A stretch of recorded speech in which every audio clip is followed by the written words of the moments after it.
Welcome back, everybody. Open Court Executives, and I have to report we're 2 segments in now, and as far as I know, no trades have been executed here on the set. Nobody's been signed. We don't have our phones. Yeah, we have our phones. Probably has something to do with it. We did take their phones away. Yeah. You guys, thinking about your resumes, have taken a variety of different paths to get to the jobs you have right now. So, Bob, what's the experience or knowledge necessary to sit where you sit?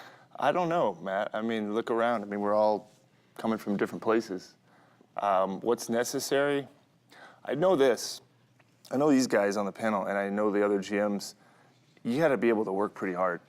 I mean, the amount of energy and sacrifice, and we don't get any holidays. Work on every holiday. Labor Day is the only holiday we get. 4th of July, it's gone. We're all on the phone. Christmas, we play. New Year's, we play. New Year's Day, Halloween, we play. Thanksgiving, we scout. It doesn't, it's sad, but it's true. So you better be able to work hard. And I think we all love basketball. How we got here, I didn't necessarily want to be an agent. That's what I did for a while. In hindsight, it was a great apprenticeship for this, but it was 14 years, and it was, it's not easy being an agent either. I mean, and those guys work hard, but I don't know. I mean, everybody's got a different background. I think you made a good point on hustle. I mean, just look here. Donnie hustling to get Sarunas Marshall-Lunas 25, 30 years ago. I heard you were like living with him to bring him over. That cost me my liver, pretty much. Living in Russia? You kidding me? No, working his way up through the best organization in sports, the Spurs, and then gets his shot, does a great job. Bob's, started at the bottom at Wasserman. Andy was like day one at the Heat when and probably something before that. I mean, it's a lot of hustle. I mean, I think that's a great point. I think if you find any successful people, you find really 3 basic traits.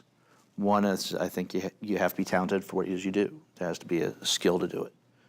2 is, I think you have to be willing to work hard, sacrifice, whatever you want to call it.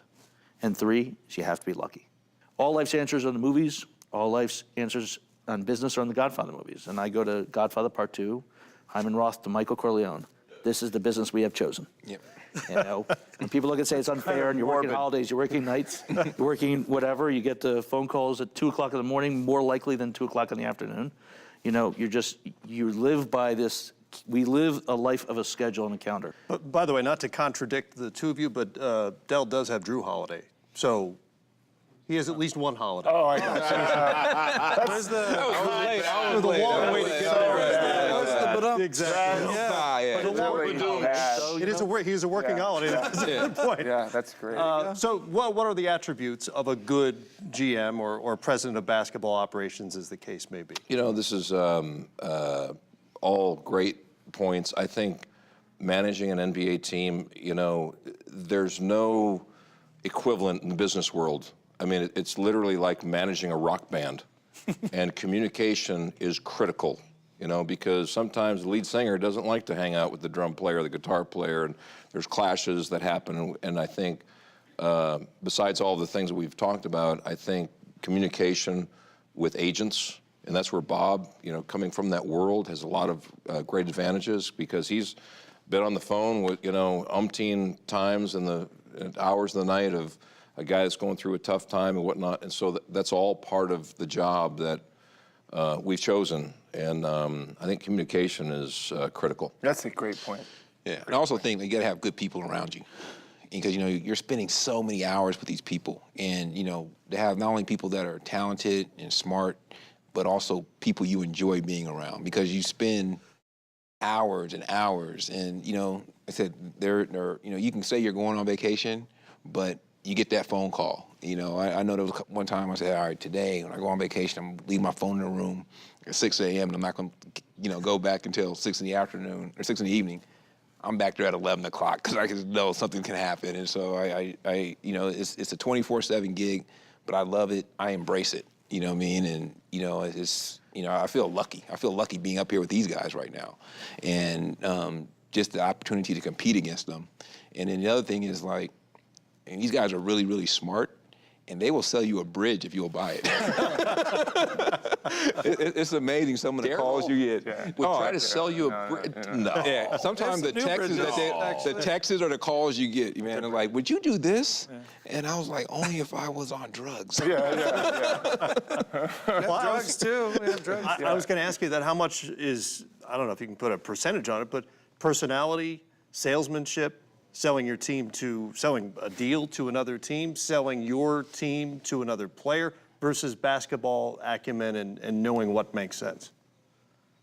I'd say basketball acumen might be. Honestly, I think it boils down to decision making because like there's just a series of decisions. You know, which draft pick do you move up in the draft or down in the draft? Which free agent? Where's your limit? Where's your dollar? There's like you don't even realize it in the job and with your team of people that there are every day probably like 20 decisions. 15 probably don't matter or don't seem to matter, but could later spiral into even a side conversation with one of your players. To your point about managing a rock band, if you don't say the right thing to, your important, wing defender, then he doesn't feel appreciated. Now he's not, going to play as hard. He's going to start causing trouble with. I mean, it's a continuous decision making, and you gotta hopefully do it right, but you get it wrong sometimes, and then you gotta adjust. So. We as a group have won 3 championships together. We also won 15 games together, and we own both. Our organizations and the people that work with us, the people we work for, believe and really believe, and that's why you're successful at it because everyone has to really believe in it. When you make a mistake, does Pat Corleone take a digit? I just have to find a way to take advantage of you guys down here. Make him an offer he Who's can't afraid of? Yeah, right. Afraid of. Yeah. And on that, we'll take another break. Let's go on a boat. Open Court Executives from the Mandarin Oriental Las Vegas continues after this.